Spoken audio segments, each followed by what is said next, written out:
Alright, let's talk about, Chibico, Remy to Mike and Cappy, or Remy and Cappy, or as it's known in English, Nobody's Boy. And yeah, there's like multiple titles, like Remy the Little Boy, Cappy the Notorious Dog, and Cappy the Notorious Dog. It's based on a French book called Sans Famille, which is French for Without Family, Alone in the World. Yeah, needless to say, this is, no. This is a story that's basically going for the feels. This is a Japanese film from Toei.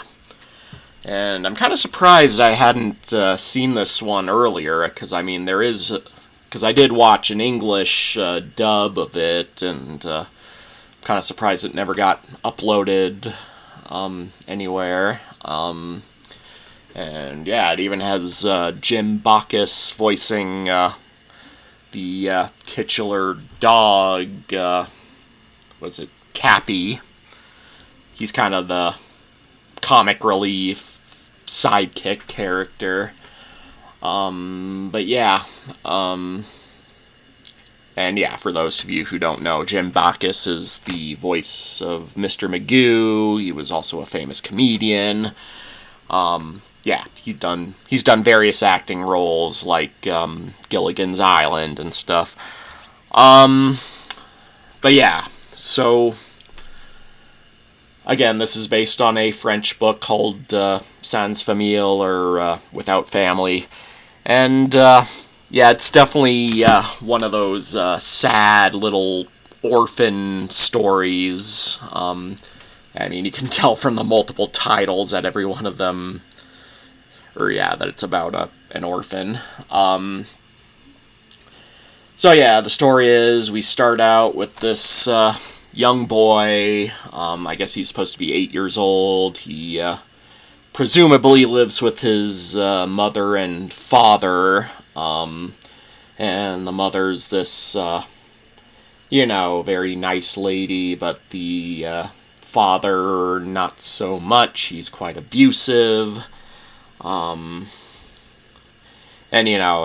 At first you don't know who he is, but yeah, he comes home from something, and he's like, he's on crutches and stuff. You can tell from his face, his overall design, that he's not a nice person. And that's one thing I'll criticize about the movie, is that, you can pretty much tell right off the bat which characters are nice and which ones are not, just from their designs, because, the bad guys you see in this movie, they all have very unpleasant faces. But the nice people you see in the movie, you can tell from how nice they're designed, etc. It's a little on the nose with who's good and who's bad. The kid finds out from, overhearing a conversation from his supposed parents that they found him somewhere, and he finds out he's an adopted orphan. So he, I guess his foster father sets him up to go out and look for his real mom. I guess something happened to his real dad. They never specify. I guess presumably he's sending him off to go find his real parents, but I guess he's actually just selling him to this showman, who thankfully is one of the better people he meets. And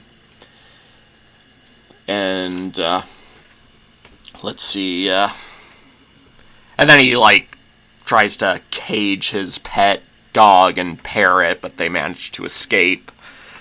And then the dog manages to catch up to him, and he's sailing off with the old showman. And again, the showman's a nice old man, and he performs with a couple little circus animals, led by this monkey who's kind of dressed like a Napoleon type. I guess he speaks with a French accent, and, while he's pretty grumpy, he's kind of cute at the same time. And the dog wants to join the show, so the monkey teaches him to stand on his front legs, and it's kind of a balancing act. But somewhere along the way, the animals kind of go off, and I think from what I remember, they're looking for food or something because they're hungry. And then they get attacked by wolves, and they kill the 2 dogs, but the monkey survives, or just barely.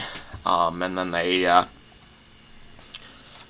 keep him in, he's like bedridden, and he can't move or else he'll die.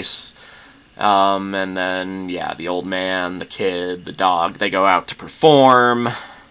The old man's a trained opera singer, so, he manages to win them some money, and then along the way, the dog masters the balancing act, and the kid plays the harp.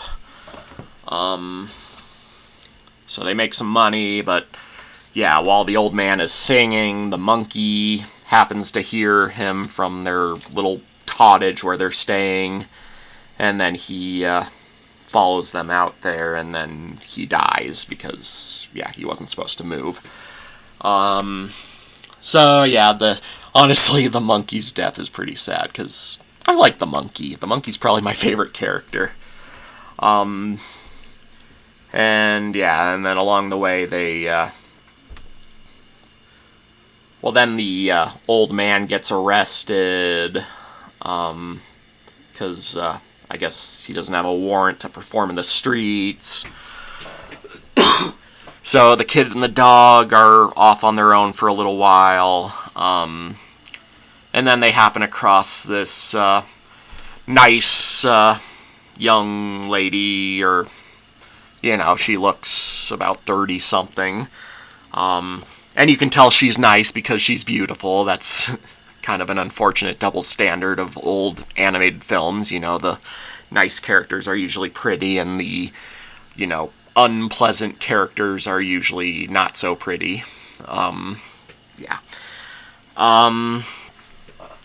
She lets the kid stay with her on her little fancy boat for a little while, along with her equally sweet-looking daughter, who seems a little younger than our main hero, Remy. And they're also equally sweet-looking Poodle, who falls in love with Cappy. And, so they stay with them for a bit, and then they're,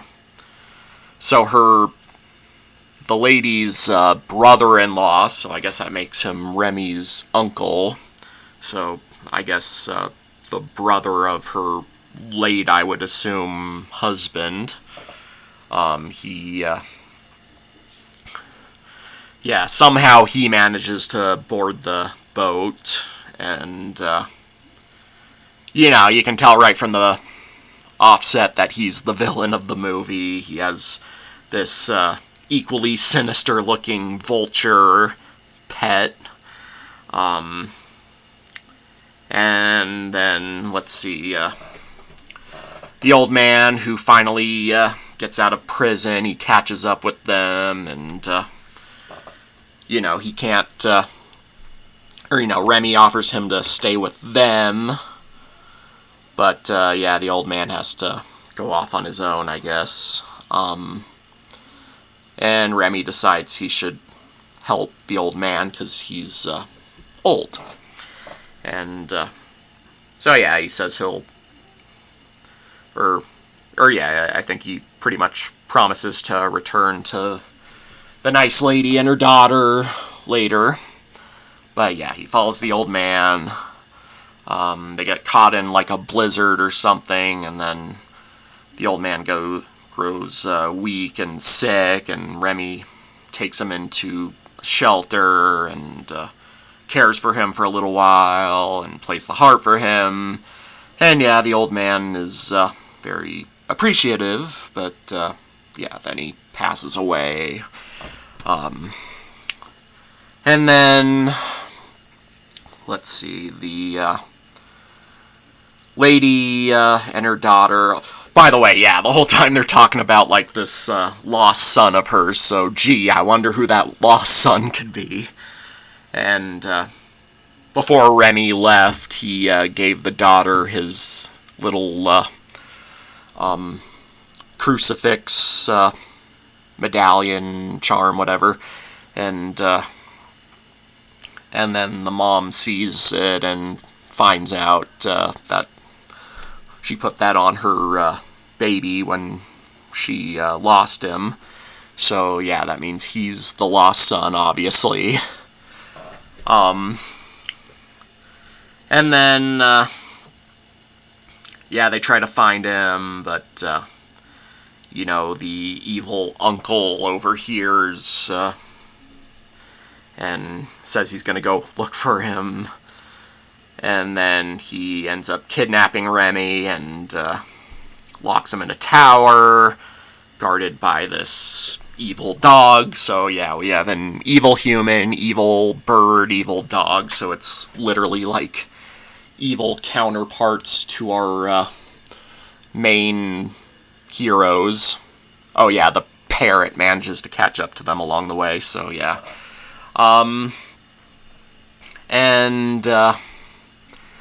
But yeah, they manage to escape, and then they manage to catch up to the mother and sister.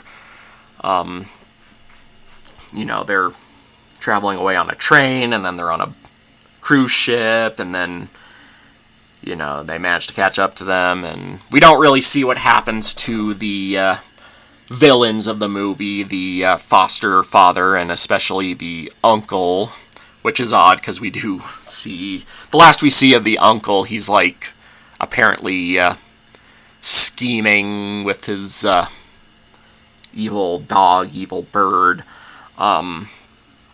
So you expect he's gonna come in one more time and then probably get arrested or something. But yeah, I guess this is one of those movies where the villains presumably get away, but I don't know, it leaves it pretty vague what happens to them. For some reason, the foster mother is alone, so something might have happened to the foster father. And, let's see, yeah, the uncle, chances are he probably got arrested after they, you know, the mom probably reported him, and, yeah. So yeah, Remy gets to live with the rich mother and daughter, and then he says he's gonna head back to his foster mother to care for her because, you know, like I said, she's by herself now. So yeah, he heads off, promising to come back someday, and yeah, it's left with a relatively vague, but also relatively optimistic ending. So yeah, it's a very emotional movie to the point of being pretty melodramatic at times, I guess. But I think it's very heartfelt. I think, you know, the emotion is there. There's plenty of nice moments. The animation's very nice. There's a couple of likable characters, like the dog and again the monkey, and, you know, you care about, you know, Remy, the old man, the rich lady and her daughter, their poodle, foster mother. You know, the good characters you do generally care about, and the bad characters you want to see get some kind of comeuppance, and you don't see them happen, but I would assume they probably did happen off screen. So yeah, I actually quite liked this one. Yeah, it wasn't perfect, again, it really hammers in the sad stuff, even though, compared to something like, say, Oliver Twist, it's pretty light. And yeah, also the parrot was pretty annoying, but thankfully he's only in, like, a third of the movie, so yeah, it's not too bad. All the other characters I like, or all the other characters serve their purpose, because, the villains are, they're entertainingly bad, specifically the main bad guy, the uncle. Pretty flat, obviously, but yeah, they do their job. But yeah, I think this was a very heartfelt, genuine film. It was very well animated, very emotional, and yeah, very good animation, very very nice visuals, etc. So yeah, I'd say I'd give this an 8 out of 10. And I've seen online ratings that are, or online reviews that are a bit more lukewarm towards it. It's probably more around like a 6 or 7 for them, but I think the heart was there. Maybe if I saw it a little closer to like the other Toei films I've seen, I might not like it as much, but I don't know. Since it's been a while since I've even seen any of these Toei films, yeah, I think I'm gonna give it an 8.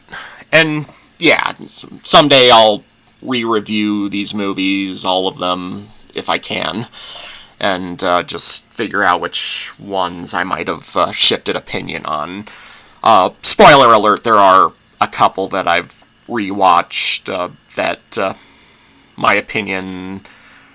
Well, there's at least 1 or 2 that I can name that my opinion's gone up a bit, like Lady and the Tramp is one. But yeah, I can't think of much else to say. As usual, if there's anything else I need to add, I'll put it in the comments. And yeah, again, I like this 8 out of 10, and I'll leave it at that for now.